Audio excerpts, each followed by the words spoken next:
Good morning, and welcome to the Thursday, March 25th, 2021 meeting of the Education Finance Committee. Remote hearings are held in accordance with House Rule 10.01. This rule has been posted online and is linked to in our public meeting notice on the House website. All remote hearings will be recorded and live streamed by House Public Information Services. Members have the contents of their virtual packets available to them, and for the public, these materials have been posted online. Members, if you're looking for all these items in one place, they're attached in the calendar event you have that Ms. Burt sent for today. To get on the list to be recognized by the chair, members using the Zoom interface have the ability to raise their hand via the app. Ms. Burt will place your name on the list to be recognized. Ms. Sunderland, would you please call the roll?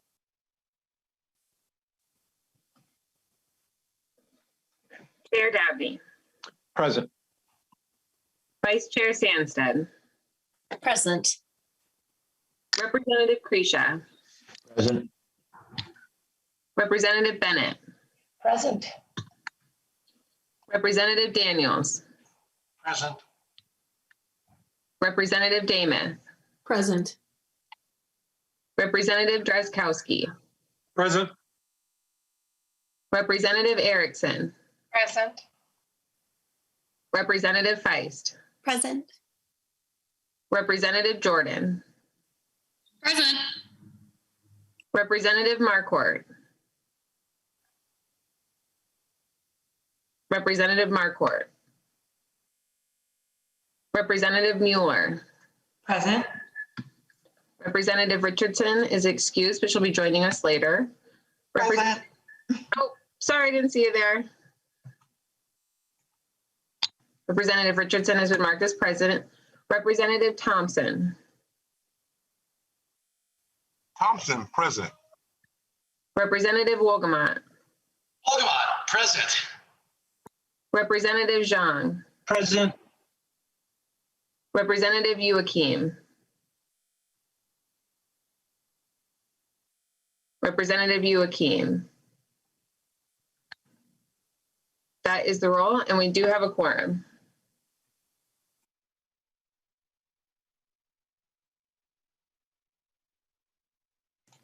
Chair, you're muted. There I go. Thank you. Good to get that out of the way early in the hearing. Representative Bennett, have you had an opportunity to review the minutes from the Wednesday, March 24th meeting? And if so, would you like to move approval of those minutes? I have, Mr. Chair, and I so move. Thank you very much. Any discussion to the Bennett motion? Hearing none. All those in favor of the Bennett motion approving the minutes from Wednesday, March 24th, please signify by saying aye. Aye. Aye. All opposed, nay.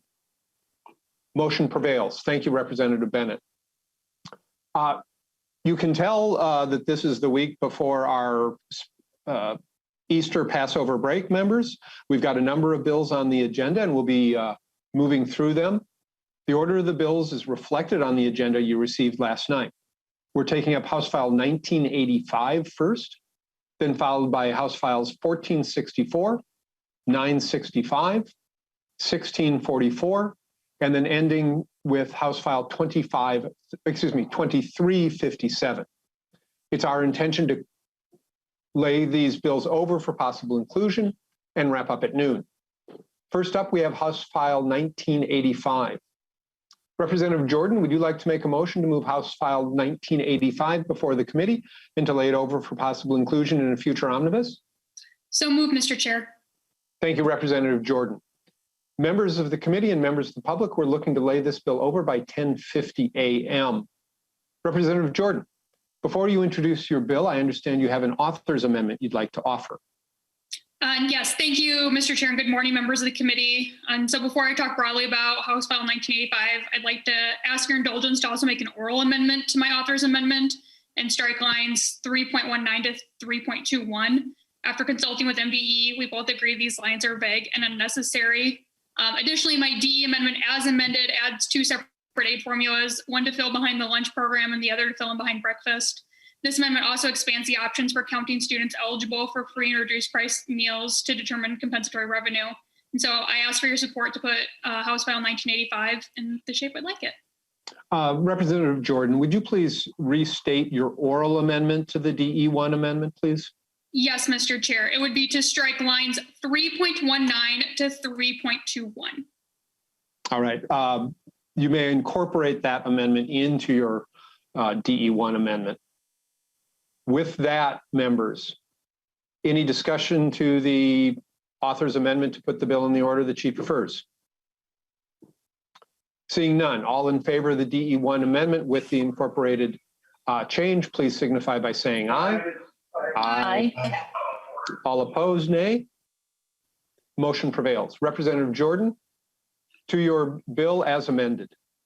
Well, thank you, Mr. Chair and fellow members of the committee. We all know that Minnesota is a state that values education and wants to see every child succeed, but unfortunately, we fall short in creating equal opportunities for all students without exception.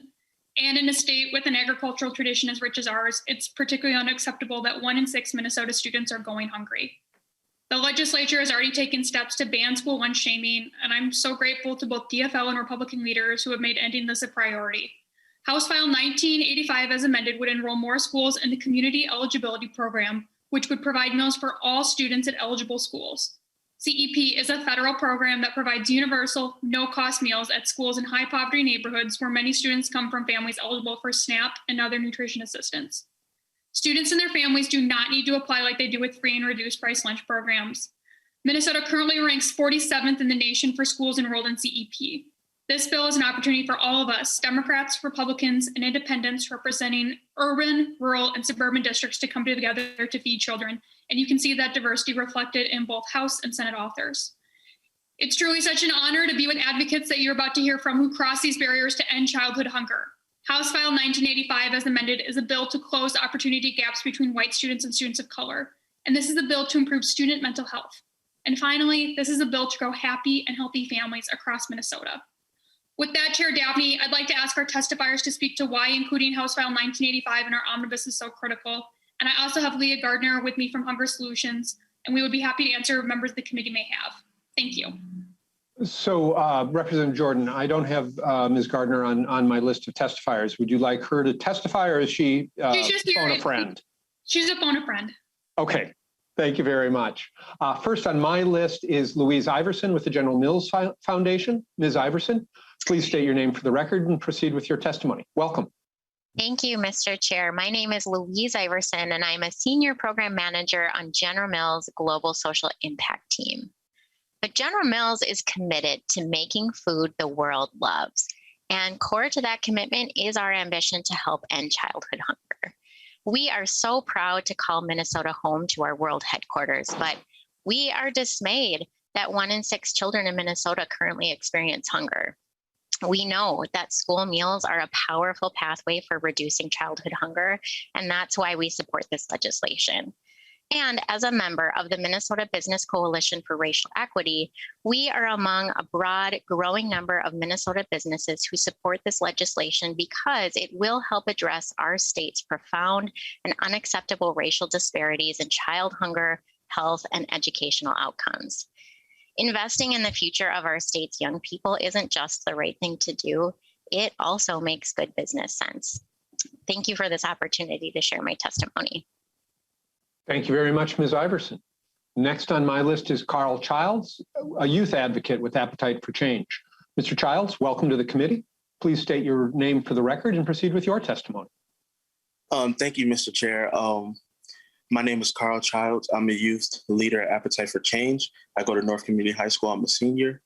I just wanted to talk to you guys about why we should pass this bill. I think we should pass it because growing up in school, my whole life I had free reduced lunch, but a lot of my friends didn't. So and I know they didn't have food at home, so they would have to come to school. So if they wasn't able to pay for their school lunch, they have to get cold lunches, or they won't eat. They have to miss some days because they have to, find ways to eat other than school. And I just feel like that's wrong, wasting opportunity for people my age and people, our future, to thrive and do better in life. So if we have free lunches, we won't have to worry about eating. We can focus on school and we can thrive better in the classrooms. Thank you for your time. Thank you for listening to my testimony. Thank you, Mr. Childs. Next and last on my list is Claire Chase, a parent with students in the Cass Lake Bena schools. Ms. Chase, welcome to the committee. Please state your name for the record and provide your testimony. Thank you, Mr. Chair. My name is Claire Chase, and I live in Bena, Minnesota. I have 5 children, 4 of which attend the Cass Lake Bena School District, and I'm testifying in support of House File 1985, which would allow more schools to provide breakfast and lunch to all students. As a parent of Cass Lake Bena School District, I am so grateful that my kids and their peers don't need to worry about whether or not they can access school meals. Sometimes these are the only meals that these children are getting. Thanks to the CEP, all kids in our school are eligible for free breakfast and lunch, and they even offer a program for kids in after-school activities to have dinner at the schools. And that's huge for so many of these families. This program has allowed all kids consistent access to healthy meals throughout the years without stigma and with huge benefits to the community. In fact, this is something that even I benefited from when I was a child at the same school district. And I can tell you that while both my parents were employed and providing for my siblings, we still struggled. And this was a huge stress relief that was lifted from my parents during my youth. And now it has allowed our school district to act quickly to meet the needs of all families during COVID. During this past year, our school district was able to provide 2 meals and a snack to all families in the school district 5 days out of the week that chose to opt in. And for the duration of the entire time that our district was in distant learning, they delivered the meals to our communities, which is a huge geographical area. And they made sure that families were fed, and those families didn't have to worry if they were eligible or not when they picked up extra shifts or got new jobs to survive during the pandemic. And just from my professional work, I can tell you that food insecurity is a very real issue in our community and across the whole state. And unfortunately, it was an issue before COVID and will be long afterwards. In order for schools and students to be successful, we must do all that we can to make sure no child is going without their nutritional needs being met. So thank you for your time considering this important bill. Thank you, Ms. Chase. Members, when this hearing was posted, the public was provided with instructions on how to sign up to testify during the public portion of this bill hearing.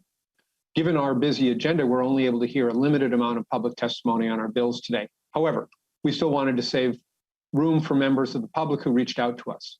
On my list for this bill, I have Mr. Brenton Lexfold. Mr. Lexfold, please introduce yourself for the record and proceed. Thank you, Mr. Chair. My name is Brenton Lexfold, and I'm the Director of Student Nutrition Services and Registered Dietitian for the Red Wing Public Schools in Red Wing, Minnesota. In addition, I'm also the Public Policy and Legislative Chair for the Minnesota School Nutrition Association, representing over 3,000 school nutrition professionals within our great state. Red Wing has been serving up meals to children in schools and within the Red Wing community during the onset of the COVID pandemic.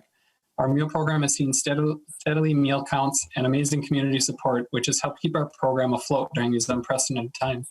Many school nutrition programs in the state are struggling due to low community participation, rising costs of products, and a market of uncertainty.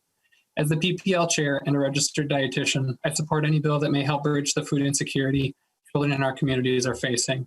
With childhood nutrition being a focus for Secretary Vilsack, I truly believe the time has come to foster robust conversations on how we can ensure our children have access to free meals for all students at no charge.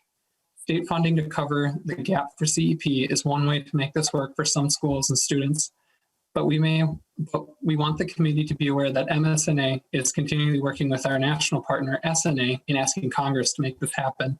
Furthermore, we heard a report last December from our national lobbyists that the Congressional Budget Office had forecasted the 10-year cost to provide all students free lunch and breakfast nationwide at $40 billion for the decade, or $4 billion per year.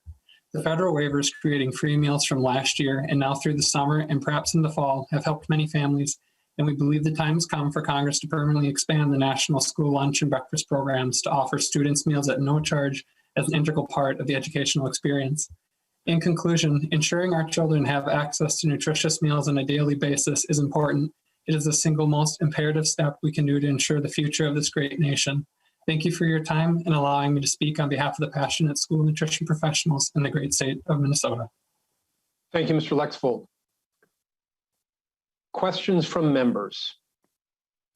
Representative Erickson, I see you have your hand up. Thank you, Mr. Chair. And this is a question for the author.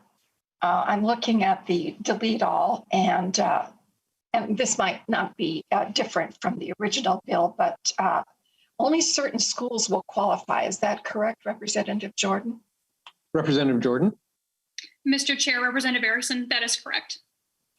So what does the Title VII of the federal regulation, Section 245.9 say about qualifying? Because I suspect that we're going to have a lot of schools that don't qualify. Representative Jordan? Thank you, Mr. Chair, and thank you, Representative Erickson. We do have a number of schools that don't qualify. The bill's intent is to make this school, to have this to the schools that will qualify under this program would be schools that are eligible for full reimbursement under the federal CEP program. Representative Erickson? Thank you, Mr. Chair. And Representative Jordan, there is, though, a punishment of a type if they're not compliant. Is that correct? Representative Jordan? Thank you, Mr. Chair. Representative Erickson, which part are you looking at? Subdivision 5, excuse me, Mr. Chair. Representative Erickson, subdivision 5. Can you give a line and page on that, Yeah, please? 4.1 through Thank you. 4.6.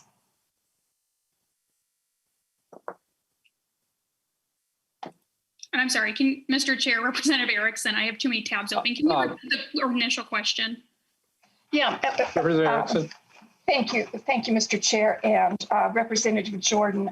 On lines 4.1 through 4.6 under reporting obligations for non-compliant full reimbursement qualifying schools. So a school that fails to comply with sub 4, which is the subdivision before, must respond to a notification of non-compliance from the department. Response must include a report available to the public on any obstacles to participation that contributed to the non-compliance. I'm just puzzled by this particular provision. Representative Jordan? Thank you, Representative Erickson. Thank you, Mr. Chair. I don't really understand your question, but maybe Ms. Gardner could take a stab at it. Oh, that'd be great. Thank you. Ms. Gardner, welcome to the committee. Please state your name for the record and proceed with your testimony. If you can help us understand this issue, I'd appreciate it. Sure. Thank you, Mr. Chair, members of the committee. My name is Leah Gardner.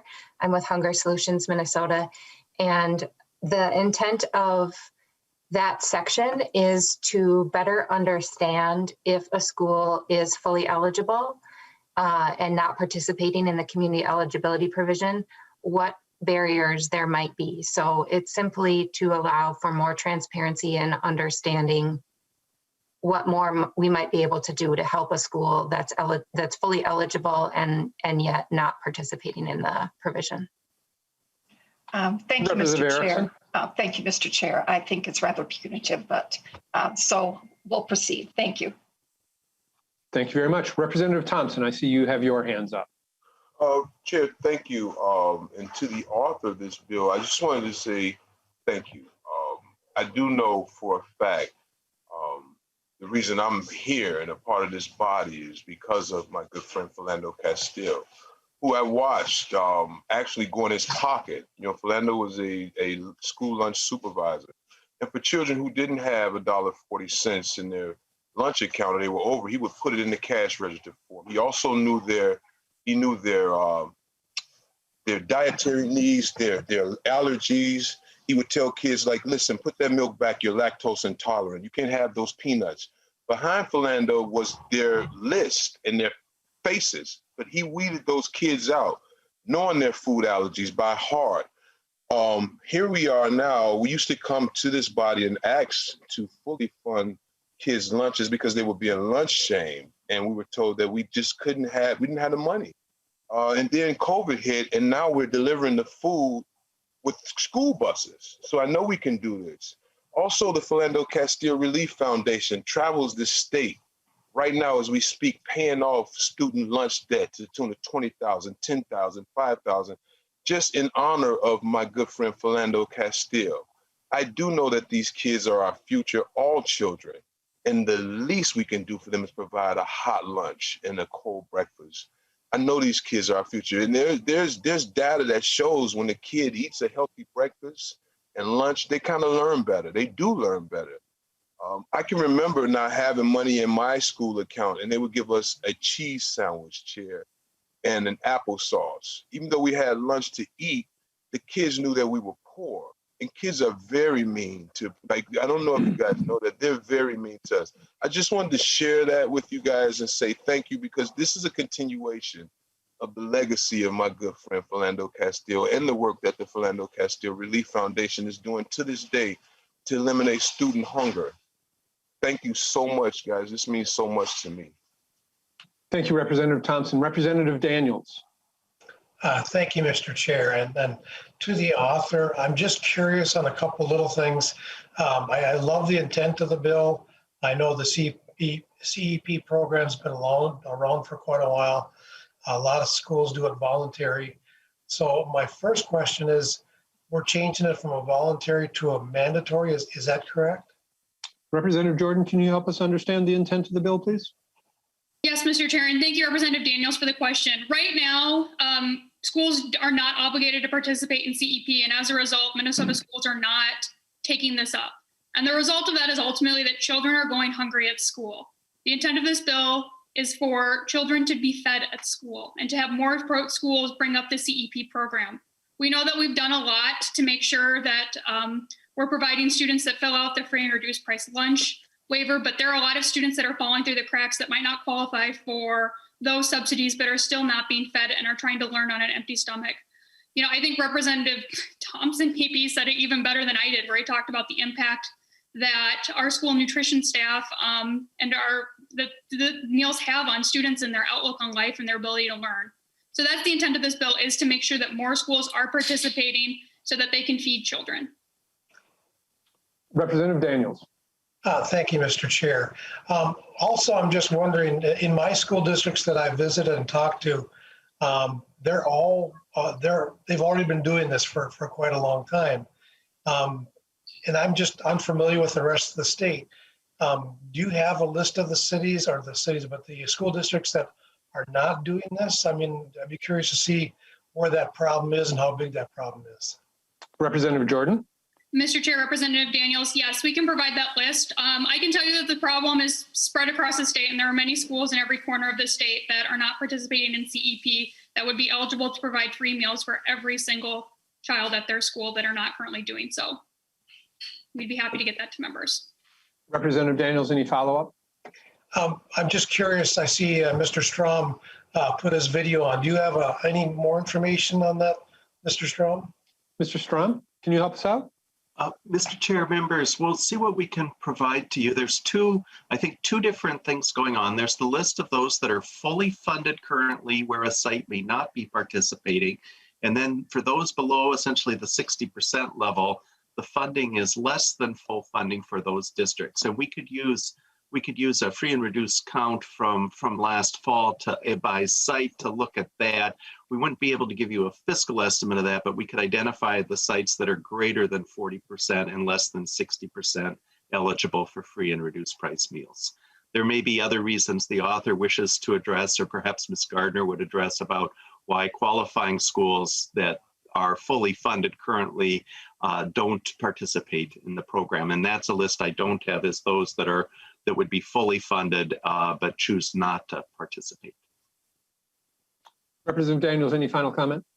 Just that would be a nice list to have, just so we know how huge the problem is and what we need to do to fix it. So thank you very much, Chair.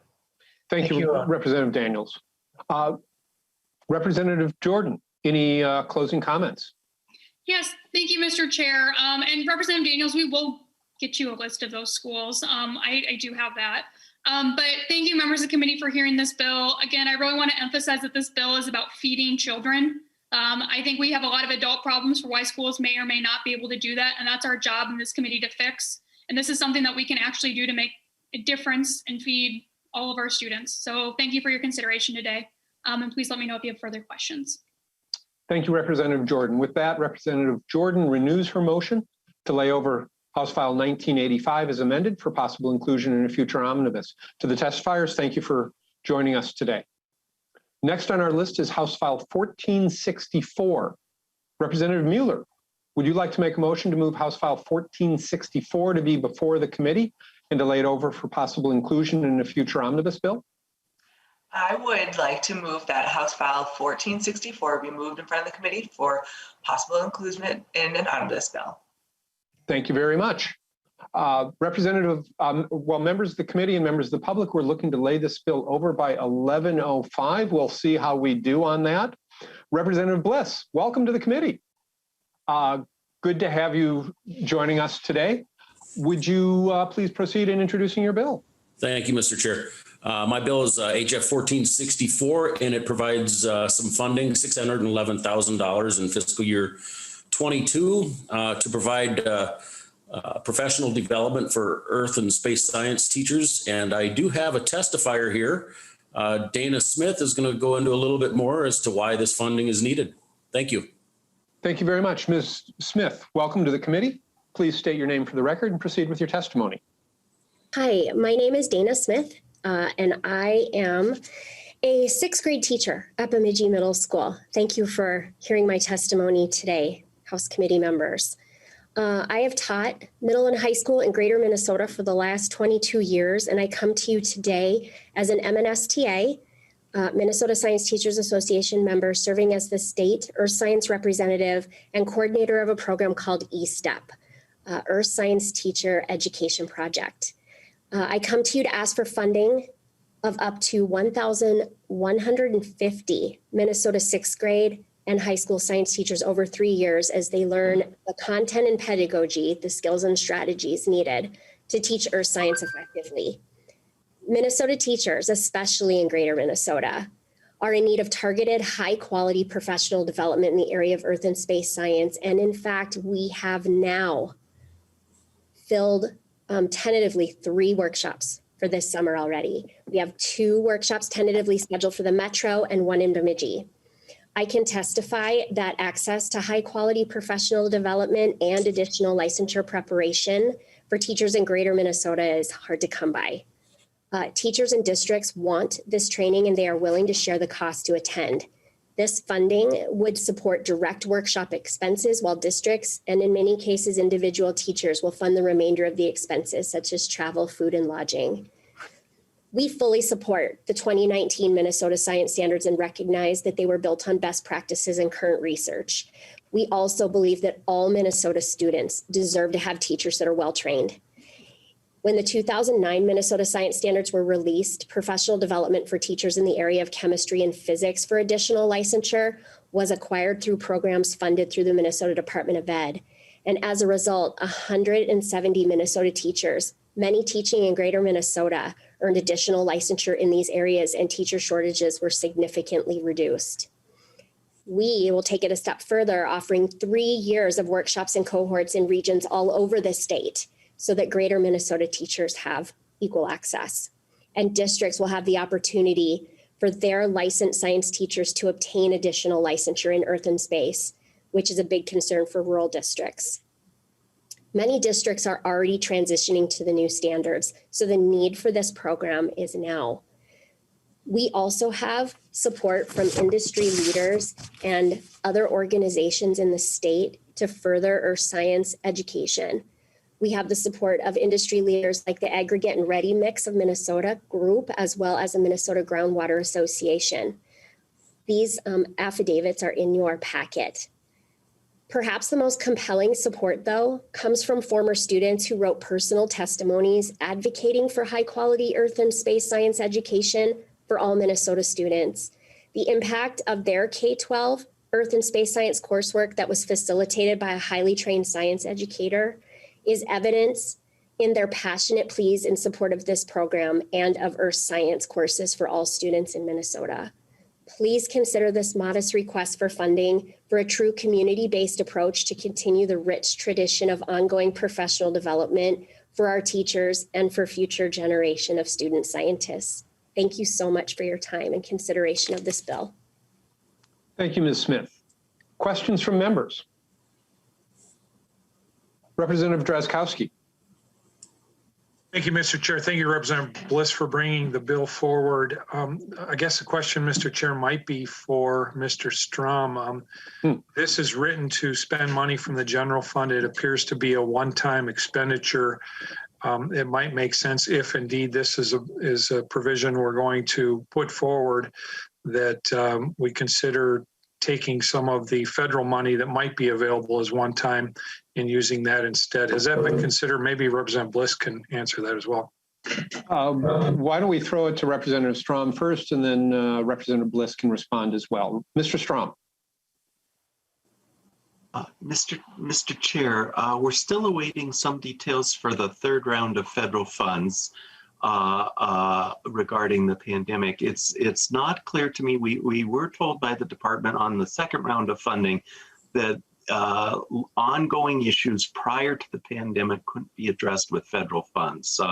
There was a specific case we asked about there. I'm not sure if science education would, science teacher education as proposed in this bill would meet that same definition. I think it's likely to me it would, that would be considered a non-pandemic related activity. It's less clear to me with the third round of federal funding whether those same rules will apply. Thank you, Mr. Strom. Representative Bliss, any response to Representative Drazkowski's question? Well, I think it makes sense if we're allowed to do it, if it's a one-time funding opportunity. But I'll certainly defer to Mr. Strom, who seems to be the expert in the area. You've picked up on the habits of this committee well, Representative Bliss. Representative Drazkowski. Representative Drazkowski, any follow-up? Thank you, Mr. Chair. That's all. I just hope we can keep our eyes wide open, and if there's an opportunity to do the fiscally responsible thing here, we will. Thank you. Thank you for that. There are some challenges ahead for all of us as the federal government hasn't, I think, provided the level of guidance needed to better understand or best understand the appropriate uses of those funds. So stay tuned. Any other questions from members?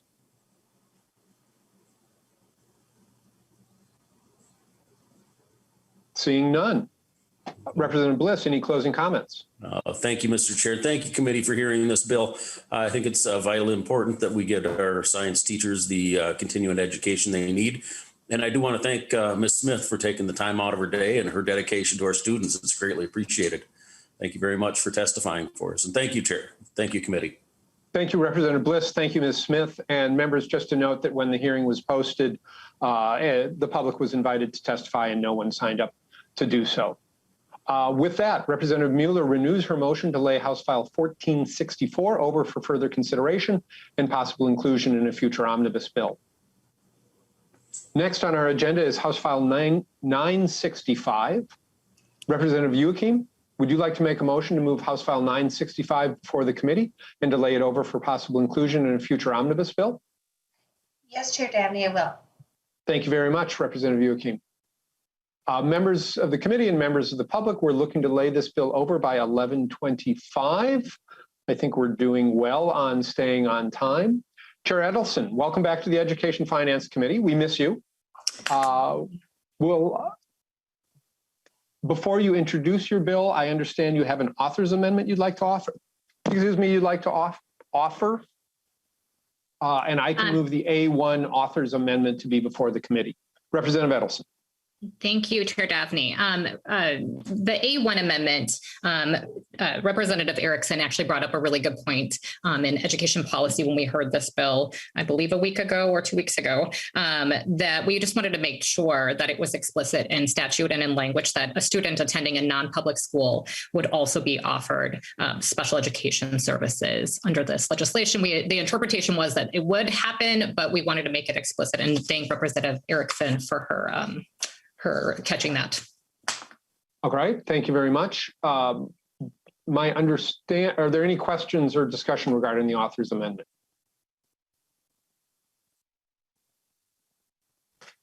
And Representative Edelson, is that the totality of the amendment? Yes, Chair Dabney, that is the amendment. All right, thank you very much. With that, the chair has moved the A1 amendment. All those in favor of the A1 amendment to put the bill in the order that Representative Edelson prefers, please signify by saying aye. Aye. All those opposed, nay. Motion prevails. Thank you very much.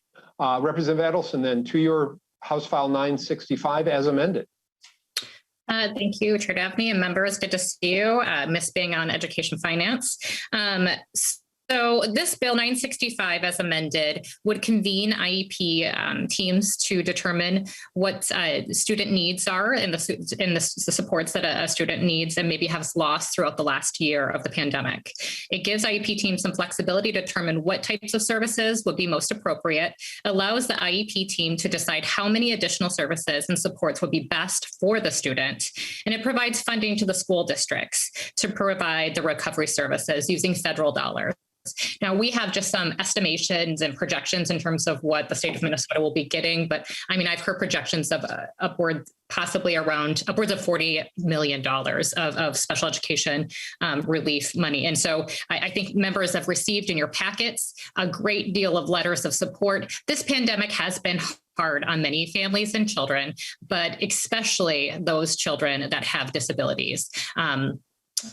Back in December, I worked with some families that had children that were critically need kids, and they were just not getting education services at all due to a confusion with PCA services. So this has been a challenging year. So I want to make sure that members see those letters in the packet. Those personal stories are incredibly important.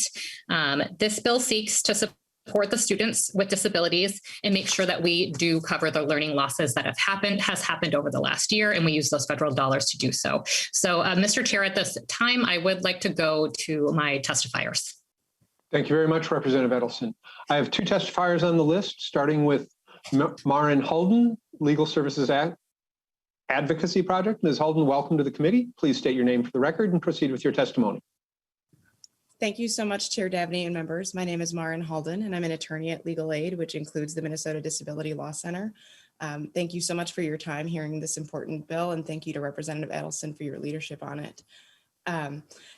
As you all know, COVID-19 has been extremely disruptive to schools and students, especially students who have disabilities. As Representative Edelson mentioned, we have just been hearing so many stories from families whose children have really, really struggled uniquely because of how their disability impacts them during the pandemic.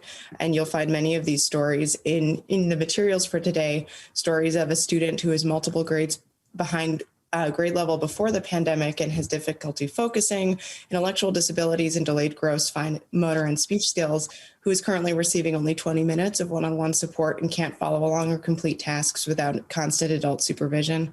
A kindergarten student who missed out on occupational therapy, speech, developmentally adaptive, PE, and as a result isn't ready to move on to first grade. So he will likely miss out on a year of transition services at the end of his public school career. One parent reports that their son has lost extremely valuable time. For some, this setback may simply be a loss of 14 weeks. For us, it sets us back a couple years. Despite just tremendous efforts from schools, teachers, and parents, students with disabilities, many haven't gotten what they needed over the past year, and some have regressed. House File 965 would help students who have disabilities make up for what they've missed by ensuring that IEP teams can collaborate to determine if a student has struggled due to pandemic disruptions, and if so, how to best provide services and supports to help the student make up lost ground. This is especially important for Minnesota's Black, Indigenous, and students of color who have disabilities, who have been disproportionately impacted by learning disruptions during the pandemic. The bill is a product of extensive collaboration with stakeholders, and we think this is a good approach. It provides recovery services part of the IEP process, which will be happening for these kids anyway, and ensures parent involvement, which is we think is important, as many parents are the ones who've been with their kids 24/7 for the past year. It's proactive and doesn't depend on families reaching out, as some families are more likely to seek out additional service for their children, but we don't want to leave any families behind or kids behind. Finally, it allows districts and IEP teams to consider a range of additional services and would provide funding for them, but prioritizing the use of available federal funds. Thank you so much, Representative Edelson, for your leadership on this bill, and thanks to the committee for hearing it. We really hope that you'll advance this important legislation. And I'll be available for questions if members have them. Thank you, Ms. Holden. Next and last on my list is Dika Farah, a parent.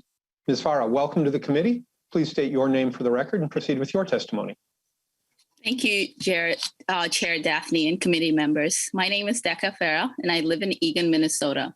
I'm a parent of 2 small children, ages 7 and 4, one of whom is autistic. He has attention deficit hyperactivity disorder, or ADHD, and language impairment. Before COVID, my son, the 7-year-old, was learning to say words like Eagan for where he lived, his name, and his age. He was learning how to draw vertical lines while sitting for 10 minutes. That was huge for him. It may seem like a very small and easy thing, but unlike a neurotypical child, let me tell you, my son worked hard for countless days with multiple therapists to be able to do that. These are just some of the things he was doing before COVID and distant learning. At first, we tried distant learning. We scheduled Zoom sessions in hopes we would continue his progression. But despite our best efforts, Haroon struggled with distant learning. Sitting still was hard for him. Sitting still in front of a computer was impossible. He became frustrated, and I became demoralized. My son needs and thrives with physical proximity and one-on-one with teachers and staff to learn. My son has a lot of trouble staying focused and working independently due to his multiple disabilities. Distant learning has not been a good fit for my child. He has regressed in this aspect. All of the language and social skills we worked so hard to build over the years almost vanished within months. In order to make up for the ground we lost, I'll have to reach out to the school, ask for Haroon to be reassessed to figure out how much he has regressed during this pandemic. It is important to have the entire team of adults make the time to sit down to talk about what is best for the child. We need the teachers at the table, and we need the parents too, since they have been working most closely with their children since the pandemic began. But not every parent can do this. This is an equity issue. Some children will receive these services simply because their parents have the time, resources, and knowledge to advocate for them, and others will not. If we rely on families to reach out to schools, only the families with the most access and the most resources will do so, leaving families without the access even further behind. I'm asking for your support for House File 965 for recovery education. Making up for what has been lost during this past year would be impossible, but this bill would provide a start by making sure that families like mine have a place to start. Thank you for allowing me to testify today. Ms. Farah, thank you for that. Questions from members?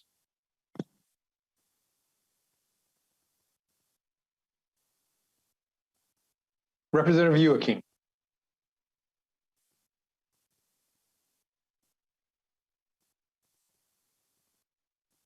Representative Youakim, you're muted. Well, that doesn't help. Thank you, Mr. Chair. I was just reading the fiscal note. I noticed there was an appropriation at the end, and I just wanted to make sure I understood. In the fiscal note, they said there's a local impact possibly with providing some of these services. Is that what the appropriation is meant to kind of help soften that blow? Representative Edelson. Thank you, Mr. Chair. Yes, and my understanding is the fiscal note will be revised over the next few days. We have been working with fiscal staff and MDE, well, specifically with MDE, to ensure that. Ms. Holden, do you want to maybe explain some of your conversations, alert members? Ms. Holden.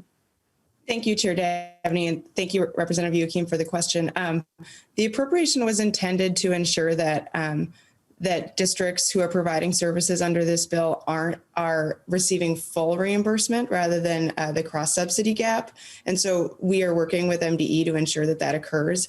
Some of the as far as the local impact, I'm still in conversations with MDE about that, but as you can see in the appropriation language in the first engrossment, the appropriation is intended to allow schools to use that to compensate staff for their time performing the activities under the Act. And so we hope that that will alleviate any of the local impact, and would expect that more of this comes out of appropriations from the state, which we expect to be canceled by federal funds, to make sure that districts are reimbursed 100% for the special education and recovery services that they provide under this bill. Thank you, Ms. Holden. Representative Youakim. Mr. Chair, thank you. That's what I thought, but I just wanted to check. All right, thank you. Representative Drazkowski.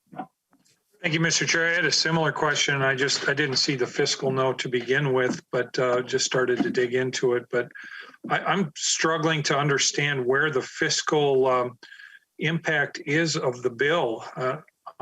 Representative Edelson, I mean, I'm not an in-school K through 12 person, but can you tell us these IEP teams, are they all government employees to begin with? They're salaried people? Representative Edelson. Mr. Chair, Representative Drazkowski.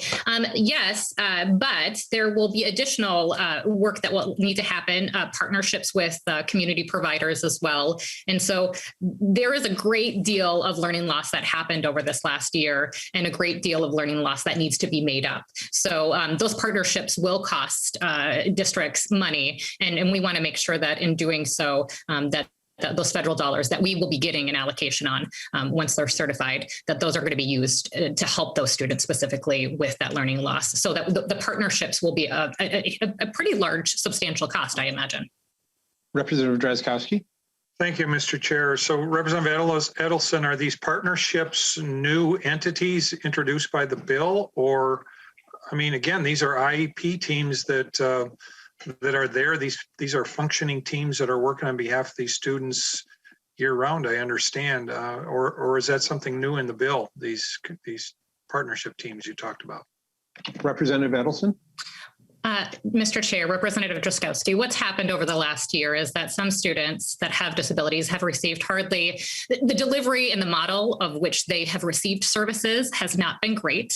So yes, it will actually require, districts are going to need help with the recovery of what, for instance, say I worked with children this winter who had a PCA that were at home. Those children usually receive numerous services throughout the day when they're in person. They received little to none, and it's not necessarily district's fault because we're in a pandemic, but received little to no services during that time.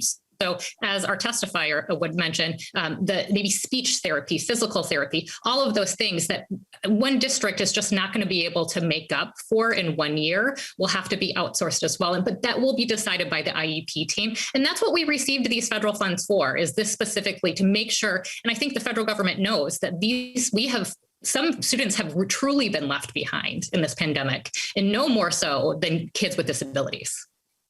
Representative Drazkowski.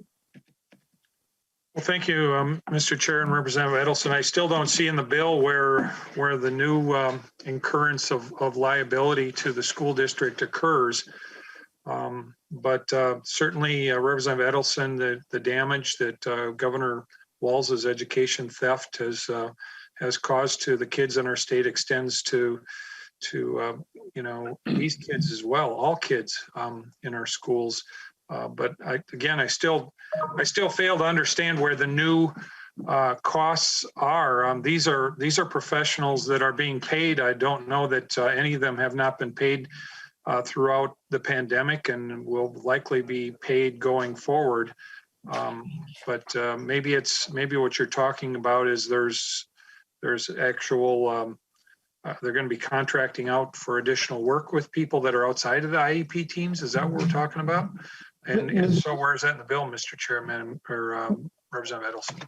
Ms. Holden, can you be of any help to Representative Drazkowski here? Thank you, Mr. Chair.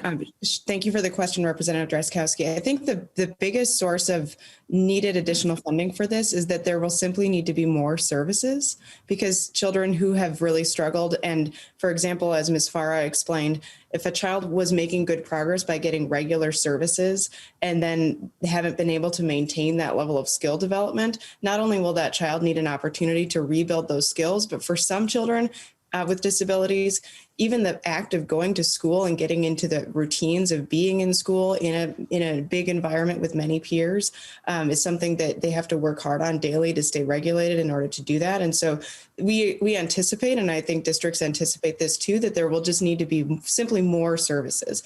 But the other piece that I think the additional need for funding comes from is that our aim here is to ensure that there isn't a cross subsidy gap on the additional services that districts supply, so that there's no so that districts have everything that they need to be able to provide students what they need to get caught up. And we think that's the intention of the federal bill too. To the question about partnerships with community partners, there is a line in the language at the end of I can find it quickly, subdivision 2, I believe, that notes that, and this is at line 2.25, that states that the IEP team may determine that providers, in addition to school district or charter school staff, are most appropriate to provide the services and supports described in paragraph A.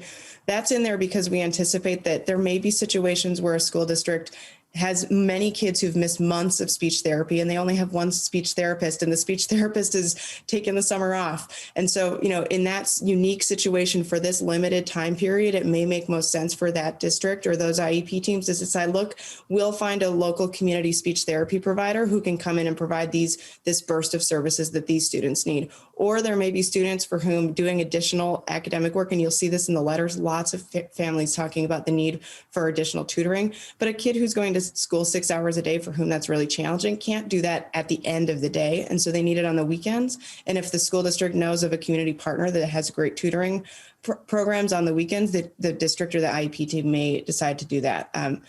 And that's not necessarily the driving force of needing additional funding. That's just a flexibility to give IEP teams, the group of adults closest to the kid, the chance to make decisions about how to help this kid in particular make up what they've missed. Representative Drazkowski, does that answer your question? I think so, Mr. Chair. I appreciate the discussion. My first time, Mr. Chair, on the Education Committee, and I commented on this bill last time.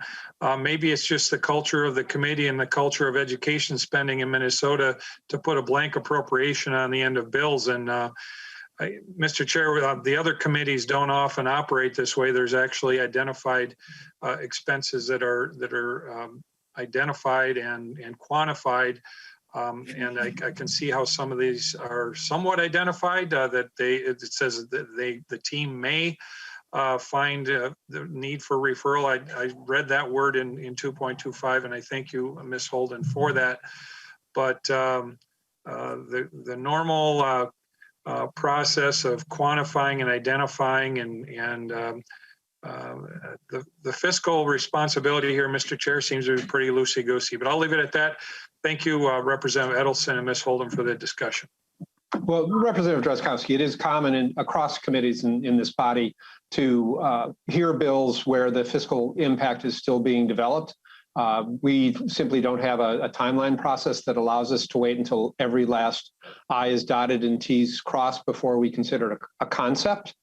And so we have heard this bill without, while they continue to work on the fiscal note, just as committees across the legislature hear bills where the fiscal note is being considered. We don't pass bills until we have a full fiscal note. Representative Youakim. Thank you, Mr. Chair. I just wanted to add to Representative Drazkowski, welcome to the complicated funding stream of education. And it's complicated because kids are complicated. Kids are complicated, and we need to meet them where they're at if we're going to have them meet their full potential. And I want to thank Representative Edelson for bringing this bill forward and seeing a need. COVID hit everyone differently. This pandemic was global. It's once in 100 years. Folks struggled in the beginning, but I want you to know that districts across our states worked really, really hard to provide services for our students in the best way that they could. I know personally, I have 6 teachers in our family. My husband's one of them. He taught starting this September in person with the Level 4 program, making sure students got on-site services. So districts did what they could, but they need help catching kids back up because all kids were affected differently, just like our economy. We're not getting a V-shaped recovery like you would in a regular downturn. It's a K-shape. Some people are still being left behind. I want to thank you for still digging into this. I'm sure it's still a work in progress, especially trying to figure out the complicated funding streams that are usually really braided together to try to serve the students we're talking about. So thank you. Representative Drazkowski, briefly, please. Thank you. Briefly, Mr. Chair, and Representative Youakim, thank you for that comment. Well, Representative Youakim, a lot of areas are complicated. Property taxes, as you know, is complicated as well. And we don't put a lot of blank appropriations on the end of bills. And Mr. Chair, you're right. Unfortunately, we have seen it's not until at times the bill gets to the House floor before the full details are fleshed out. And I look forward to that with this bill and the rest of them that come before us. But Mr. Chair, fiscal responsibility is complicated as well, and we need to endeavor to do that. And it's my hope that we can do that with this bill and the rest of the education bill as well. So with that, thank you. Agreed on that goal, Representative Drazkowski. Thank you. Representative Edelson, do you have any closing remarks?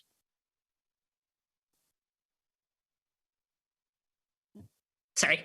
Thank you, Mr. Chair and members. I appreciate the discussion here, being proactive to make sure that we deal with the learning loss that's happened over this last year is incredibly important. Representative Drazkowski, I appreciate your questions. There is complexity, especially to kids with special needs and what needs to happen. I would be happy. I have 2 children that have special needs to talk with you just of what the IEP teams, what it looks like, and trying to understand that complicated process more as well, because this is a bipartisan effort to make sure that we do what's right here. And so I hope members from the Republican Party will also sign on to this. I know I just sent my friend Representative Daniels an email asking him to sign on. He's been such a champion for people with disabilities as well, and especially students. So just ask members for their support. Thank you. Thank you, Representative Edelson. And with that, Representative Youakim renews her motion to lay over House File 965 as amended for possible inclusion in a future omnibus. Representative Edelson, don't leave. Chair Richardson, would you like to make a motion to move House File 1644 before the committee and to lay it over for possible inclusion in a future omnibus? Yes, Mr. Chair, so moved. Thank you, Chair Richardson. Members of the committee and members of the public, we're looking to lay this over by 11:45 this morning. Representative Edelson, glad you didn't go anywhere. Before you introduce your bill, I understand that you have an author's amendment that you'd like to offer. I'll move the A6 amendment to be before the committee. Representative Edelson, would you please describe the A6 amendment? Yes, Mr. Chair. And before I do that, I just wanted to offer an oral amendment to the A6, which would be, Mr. Chair, do I need approval? Please describe your oral amendment, Representative Edelson.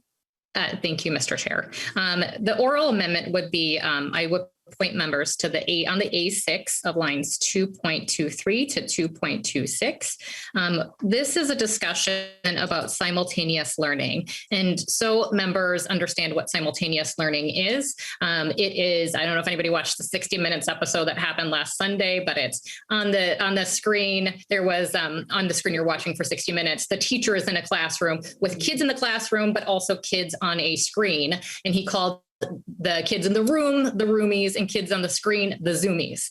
And so simultaneous teaching is when a teacher is in that classroom trying to teach to both. Now, what we have heard from conversations with superintendents in smaller districts, from superintendents right here in the urban core, and from teachers on a survey, that this is, and also from students, that this has not been a great methodology of teaching over this last year. It puts teachers in a bad place of trying to feel conflicted while trying to teach two people or two different groups at one time. And it's hard because the student doesn't necessarily feel engaged. So at this time, with this bill and all the stakeholders, we will be striking this from the record. Or striking, right. Yes. All right, Representative Edelson incorporates the oral amendment deleting lines 2.23 to 2.26 to the A6 amendment. Any discussion? Representative Kresha. No, I'm fine. We got heads up on this oral ahead of time, so we're good. Mm-hmm. All right. Thank you, Representative Kresha. Any further discussion to the A6 amendment with the oral incorporation? Seeing none, all in favor of the Davnie motion on the A6 authors amendment, please signify by saying aye. Aye. Aye. All right. All those opposed, nay. The motion prevails. Thank you, members. Representative Edelson, to your bill as amended. Thank you, Mr. Chair. So House File 1644 as amended provides districts with an option to offer distance learning. What stakeholders have been engaging in conversations, the superintendents at Minnesota Rural Schools, the School Board Association, AMSD, on the need for having that ability to offer distance learning again for the 2021-2022 school year specifically. And there has been negotiations. We have several agreements that are within this bill. There are still a few things that we need to kind of iron out, but this would allow districts to offer distance learning without applying for online accreditation. We have so many districts, and right now MDE currently has 49 or 25 schools, that independent school districts that they've approved online licensure for. There's 25 that are in the works right now. And I know that this is, well, from the last bill, you can tell distance learning hasn't worked for everybody, but it in fact has worked well for many students. And what this bill does is it appoints a task force that will really look in and dive in and try to figure out what can districts keep that worked and what doesn't work, and that we get rid of that. So that there's a report to the legislature that would happen. And at this point, it also offers an instructional, what we call seat time. It offers a little bit more flexibility on that. Discussions are still happening with this, but I would, at this point, like to move to my testifiers and be happy to take member questions. Thank you, Representative Edelson. I've got two testifiers on my list, starting with Superintendent Mirapiri Reed from the Hopkins Public Schools. Superintendent, welcome back to the committee. Please state your name for the record and proceed with your testimony. Well, thank you so much, Mr. Chairman, members of the committee. My name is Rhoda Mirapiri Reed. I'm the superintendent of Hopkins Public Schools, and I just want to thank all of you legislators for your leadership during this challenging time, and also thank Representative Edelson for offering the amendment to House File 1644 that allows districts the authority to have a distance learning program for the 21-22 school year, and I fully support this amendment. So I'll just begin by offering a bit of context about my district. Hopkins serves approximately 7,000 students across 7 cities and beyond. Like all districts, of course, we've had a year to remember. When COVID crashed into the universe in March of 2020, we took an immediate crash course, I would say, in facilitating distance learning for preschool through grade 12 and also Transition Plus. And over the course of this school year, we've gotten a lot better at it. And some of our parents and student scholars would like to continue distance learning for next year. So in this past September, we launched hybrid learning for our K-6 scholars and kept our 12 scholars in full-time distance learning until very recently. We had several elementary pivots throughout the year, from hybrid to distance, back to hybrid to increased hybrid, and recently to full-time in-person. And then these pivots and all of the quarantining of individual classrooms has required us to seamlessly transition students back and forth between distance learning and in-person learning. So our students have become very accustomed to learning in a distance learning environment.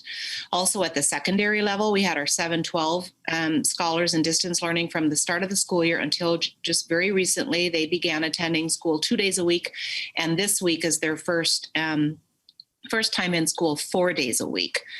So the interesting thing is that even though all families have been provided the option to return to in-person learning full-time, all of our schools still have families continuing to select full-time distance learning for their scholar. The percentage of families continuing to opt into distance learning is about 30% district-wide, with each of our secondary schools serving between 23 and 37% of distance learners.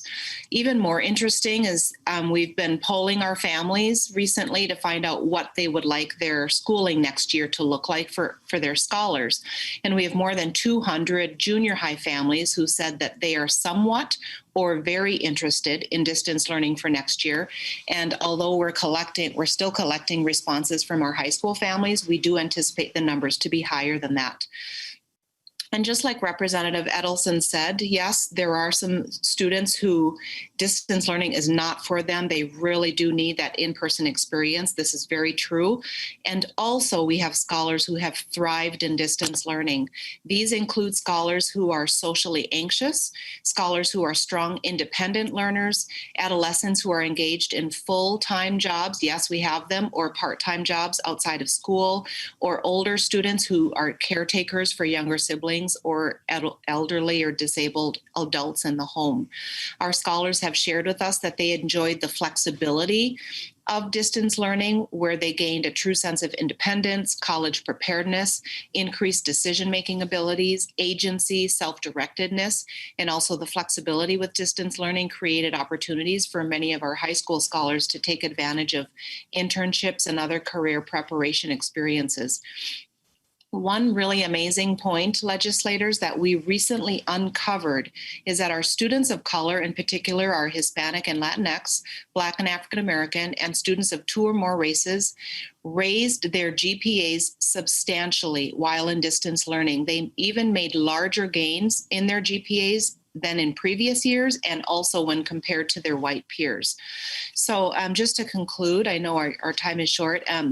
There are a number of reasons districts need to be allowed to offer a distance learning program for next year. Not only do we all have students, so across the state, who have thrived in distance learning, but we have a responsibility to respond to what our families are desiring and requesting. At the district level, we are preparing for multiple scenarios because we don't know what the future holds. We don't know if we'll still be in a pandemic in September. We don't know if all parents, children, and youth will be vaccinated, with no expected date for all children to be vaccinated. We have families who will continue to have health concerns and will be weary of sending their children to school. And even in the rare case that everyone is fully vaccinated, we're confident that a subset of our families will seek something other than full-time in-person learning, and they will make their own determinations for what they want schooling to be like. And we would like the flexibility to meet their expectations. If we don't have that flexibility to meet families' varied expectations, we predict that we will experience another statewide enrollment decline next year. We predict that families will opt into accredited online programming. They might choose to homeschool at higher rates or choose a form of microschooling that they feel meets their needs. And so districts do need to be able to respond to their constituents, and unless the legislature takes action to allow this flexibility, we will not be able to. Families and school districts greatly appreciate your support of distance learning programming for next year. Thank you so much for your time. Thank you, Superintendent. Next on my list is Arjun Maheshwari, a senior at Edelson High School. Arjun, welcome to the committee. Please state your name for the record and proceed with your testimony. Good morning, Chair and fellow members of the Ed Finance Committee. My name is Arjun Maheshwari, and I'm a senior at Edina High School. As the senior grade lead on the Edina Student Senate, I've been a student liaison between the PTO and administration, and so I'm here to share the student perspective on distance learning. Edina's had a hybrid option for most of the year, but many of my friends and I have been virtual the entire year. There are indeed many groups of students for whom distance learning does not work, but I'm here to share how my friends and I and my peers and I have seen many benefits from doing school online. First of all, it allows for much greater flexibility at times when extracurriculars or jobs, college apps, family obligations, etc., become particularly burdensome or intense. And for those students, there have definitely been increases in GPAs across the school. Secondly, for many kids struggling with their mental health issues, having the option to be online is a good respite from the social stressors of in-person school, especially those who are encountering like a lot of bullying, for example. Finally, on a macro level, as per Edina school data, grades have actually had an increase, and every single AP teacher at our school agrees that students feel prepared for their AP tests next month. The data from Edina is clear that for independent learners and those with other obligations, distance learning is very effective, even if it's not effective for everyone. On that note, the most important section of this bill, in my opinion, lies in Section 3. Of course, virtual learning is not for everyone, but the Instructional Model Working Group would prove instrumental in directing long-term education policy. Thus far, all the discussion around this issue has been from individual testimony, but the working group would change that, allowing the state to make evidence-based policy on statewide statistics. Considering that the outlook for vaccine distribution among teens and younger kids is still uncertain, it's important to keep online school an option for those who feel unsafe going back or who've actually thrived in a virtual environment. Distance learning isn't for everyone, but it has allowed many students to thrive. Thank you. Thank you, sir. Members, questions? Representative Edelson. Thank you, Mr. Chair. And I have a question for the Hopkins Superintendent. Go right ahead, Mr. state your question. So Superintendent, how did you keep track of instructional hours during all your different models during the school closure and then in the fall when you maybe changed a bit? Superintendent. Mr. Chair and members of the committee, thank you for your question, Representative Edelson. So our principals meet weekly on Fridays. In fact, every week throughout this entire school year, our elementary principals meet on Friday afternoons and our secondary principals meet. And during this time, as cabinet leaders, we review the instructional hours that that teachers have been logging this entire school year. And so we look at the number of instructional minutes for synchronous learning as well as asynchronous learning. And we also count, we've been asking students to share with us how much time they're spending on assignments during class time and how much time they're spending on assignments outside of class time. So we have a number of ways that we're tracking not just instructional hours, but also the amount of time that scholars are spending completing their schoolwork. Representative Edelson. Thank you, Mr. Chair. So Superintendent, did you have to submit any of that to MDE so that they have an idea statewide how instructional hours were kept track of, since it is one of our laws? Superintendent. Well, it's a good question. It's a little bit more technical than what I'm familiar with. So I know that we have to report to MDE what safe learning plan we are currently in. I imagine we do have to report our instructional hours. I just don't know who does that and when it's done, but I can get back to you on that. I know that we're responsible for reporting those hours every year. I just don't know sort of what month during the school year it occurs. Thank you, Superintendent. Representative Edelson, any further questions? Well, is MDE on our Zoom at all? Do we know? No, but we can ask. Is there anyone here from MDE? From the department? Good. Now we can find out. Thank you. I believe the answer is no. Chair, Ms. Morris is on. No, Ms. Morris is here. Oh, I'm sorry. Ms. Morris, can you help answer Representative Edelson's question, please? My apologies. Good morning. For the record, my name is Shana Morris. I'm the Assistant Director of Government Relations at the Department of Education. And I apologize to disappoint, but I believe I'm in the same boat as the superintendent in that I know that there's some reporting that happens. I'm just not sure when that detail is reported to us. I do know that the districts are keeping up to date the learning model that their students are in from a broad perspective in terms of what they're offering to students, but we don't necessarily have individual student level data that's reported live, if you will. And so, but that we're happy to check on that in terms of when we receive instructional hour information. All right. Thank you. Thank you, Ms. Morris. Thank you. Representative Youakim. Thank you, Mr. Chair. Thank you, Representative Edelson. And thank you, Dr. Mary Perry-Reed, for being here today. Nice to see you again. Thank you for providing great education in the Hopkins schools and being able to pivot and be flexible. And you're right, some of the programs you guys have started have flourished and have done better under distance learning in some cases and had better pod models, in-person learning that you might want to pursue, especially around the time, I know the flexibility for seat time and hours could be really helpful. I just had a few quick questions, maybe for the author. I'm a little concerned about lines 3.23 to 3.25. on the underlying bill regarding schools not being considered online providers as per other statutes? Is that just to kind of say if they're running their own program as a flexible program and not a full, complete online program, they don't have to be considered an online provider? Because if they're allowing students to be solely online, is it just because they're doing it for their own kids and not for other kids? Is that why? Representative Edelson?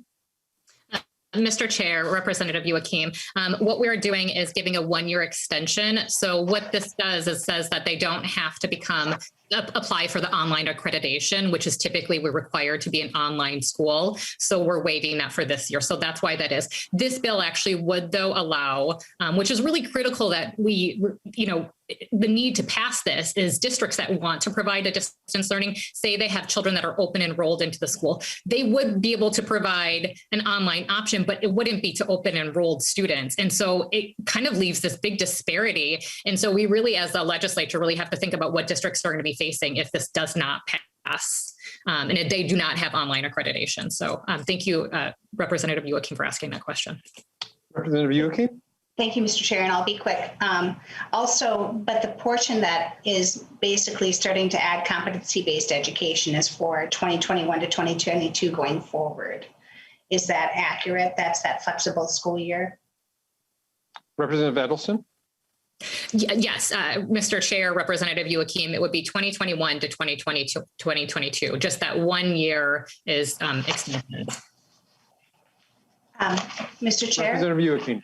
I'm talking more towards the flexible learning schedule. It says 2022 forward, not just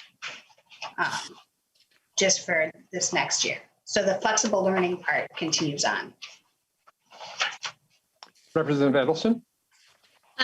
Mr. Chair, Representative Youakim, are you talking about the hours of instruction? Yes. Oh, okay. Yeah. Yes. Then that would continue on. Mr. Chair? Representative Youakim? Yes, please. Thank you. And we can talk about this offline. I have a little concern about the removal of MDE for some of that process and oversight. And then I have to apologize. I would have reached out. I just read the A6 last night, and we can talk about this online, but I wanted to put it on record. The A6, the 1.10 to 1.12, I worked this summer with a teacher that was concerned. He had checked the rigor on some of the online academies, especially when it came around teaching language. And right now, districts have the ability, if the student wants to apply for an online course, to be able to say, this isn't rigorous enough, we won't accept it as a credit, and you remove that in this section. So that is a little concerning to me too, but we can talk about that offline. Thank you very much, Representative Youakim. Other members with questions? Representative Sandstein. Thank you, Mr. Chair. I'll make this brief. I just wanted to thank the author for her oral amendment. Today, as an educator and as a individual who works with 22 to 23 different school districts of teacher groups and paras, this past fall, we had some very, very intense conversation around educators that were teaching simultaneously and how problematic it was just as an educator, but also like how they were struggling with the effectiveness of delivering education to their students. I know that, again, one size doesn't fit all for every school district, but my school district, I have to say, I really applauded my elementary school. I'm in a K-2 building. They had teachers that were dedicated as distance learning teachers, and that worked beautifully. But it allowed those educators, those teachers to have that very connected relationship with their students instead of trying to bounce between those that are in the classroom and those that are at home. And it was just far more effective. So I really appreciate that oral amendment. I know that that was probably not an easy thing, but in my professional opinion as a teacher, I really think it was the right thing to do for our students and for the profession. So thank you. Thank you, Representative Sandstein. Any other further questions from members? Seeing none, members of the public, As usual, when the bill was posted, we provided opportunities for public to testify, and the method for doing that, no one signed up to participate in the public portion of this hearing. With that, Representative Edelson, any closing remarks? Thank you, Chair Dabney. And I just wanted to go back to what Representative Youakim actually said. We are having ongoing discussions about the hours of instruction, so happy to work with you with that. And in terms of the rigor, I don't know any school district that doesn't want to have a rigor, or a great program for students. So, I mean, this is their school district. This is what, they want to make sure that students are doing the best. And online schools didn't have to go through that transition from full school to in-person during a pandemic. So I'm sure they can be critical about what went through the last year. But I ask for member support on this. This is an important bill for all of us, for our teachers, for our students. It hasn't worked for everybody, but it really has worked for some kids. It's just so important. I do hope it's bipartisan in the Senate. I hope to make it bipartisan in the weeks ahead. So Republican members on this committee, be looking for an email from me very soon. Thank you so much. And I hope it gets in the omnibus bill. Thank you, Representative Edelson. With that, Chair Richardson renews her motion to lay over House File 1644 as amended for possible inclusion in a future omnibus bill. Thank you very much. Next, House File 2357. Representative Youakim, would you like to make a motion to move House File 2357 to be before the committee to lay it over for possible inclusion in a future omnibus bill? Yes, Mr. Chair, I do. Thank you very much. Members of the committee and members of the public, we're looking to lay this bill over by noon. Representative Youakim, please proceed with introducing your bill. Thank you, Mr. Chair and members. I can talk fast.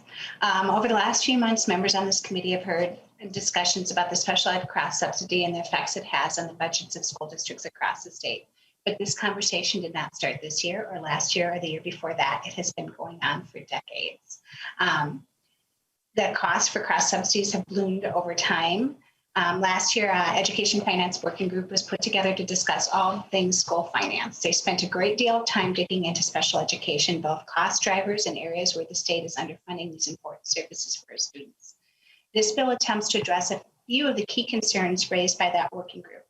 The bill builds on Governor Walz's recommendations to ensure school districts aren't shouldering a greater share of special education costs by increasing the percentage of cross-subsidy reduction aid and the state reimbursement. It maximizes drawing down federal funding from MA services by making it clear that school districts and charters must bill for eligible services. It modifies tuition billing to close the gap between resident school districts and charters. The MDE has data that shows the cost differentials between disability categories and districts have been very odd, with districts picking up at least 80% and sometimes more of the unreimbursed costs. Finally, there are two provisions related to district costs associated with students served as intermediates or cooperatives. These provisions allow districts to levy for some of their costs related to the services their students receive. So to stay on time, I only have one testifier, Marcy Dow, the Assistant Superintendent for Specialized Services and a member of the Education Finance Working Group. Thank you very much, Representative Youakim. Ms. Dowd, welcome to the committee. Please state your name for the record. Proceed with your testimony. Thank you, Mr. Chair and members of the committee. My name is Marcy Dowd, and I'm the Assistant Superintendent of Specialized Services for St. Paul Public Schools. I am also a member of MDE School Finance Working Group, and I had the pleasure of working with Paul Farron and Tom Melcher in a subgroup which developed the special education recommendations. As you all know, special education has many state and federal mandates to support our students in special education. Districts also receive both state and federal funds to offset special education expenditures. The revenue that districts receive does not fully cover the cost of special education, resulting in districts using general education revenue to backfill unfunded mandates. We call this the special education cross subsidy, or the unreimbursed portion of special education. The special education cross subsidy has grown from 8% of the formula to 12% over the past 15 years and is projected to grow 15 or more % over the next 10 years. So what does this mean in numbers per ADM, or average daily membership? The cross subsidy is projected to grow an average of 843 per ADM in fiscal year 23 with the current law. For St. Paul Public Schools, the cross subsidy for fiscal year 19 was $41 million. So in essence, $41 million of general education revenue was used to support the unreimbursed portion of special education. The number one goal of the task force was to reduce the cross subsidy, which is included in this bill. Also included in the task force recommendation and in this bill is reforming tuition billing for charter schools and maximizing medical assistant reimbursement. I want to thank Representative Youakim for this bill and her other bill to require DHS to access federal revenue for mental health services for special education. Other states like Wisconsin can already bill for these services. This bill strengthens the language in current law that requires all schools and charter schools to bill for MA eligible services. MA eligible billing provides revenue to help offset the cross subsidy I was just talking about. The bill also addresses the range in charges across disability areas for tuition billing. So tuition billing occurs when a student in special education open enrolls in a district that is not the resident district or where they live. The unreimbursed portion of special education is billed back to the resident district.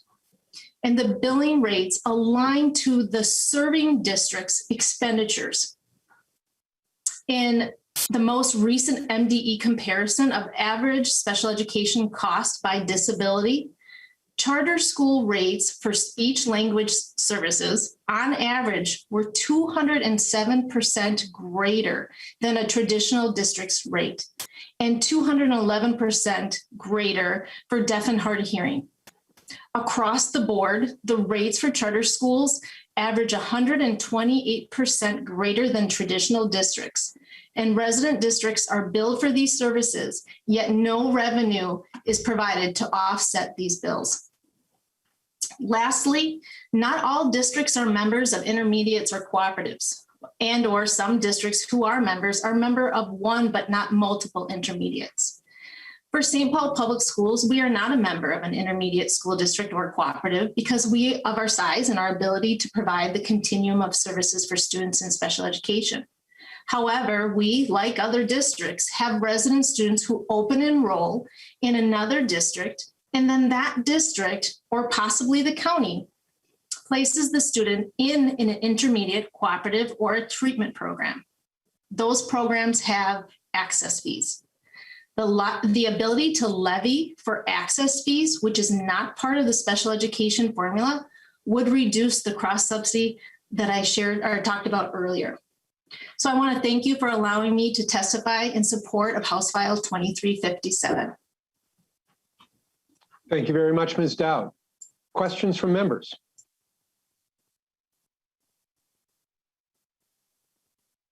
Seeing none. Representative Youakim, would you like to add any final comments? I just want to say thank you. And if folks have questions, let me or the stakeholders know why this bill will not completely erase the special education cross subsidy. It will definitely help to mitigate it. I would appreciate your support. Thank you, Representative Youakim. And members of the public, again, when this hearing was posted, the public was provided with instructions on how to sign up to testify during the public portion of the bill hearing, and we received no requests from the public to testify. Members, Representative Youakim, thank you. With that, we are adjourned.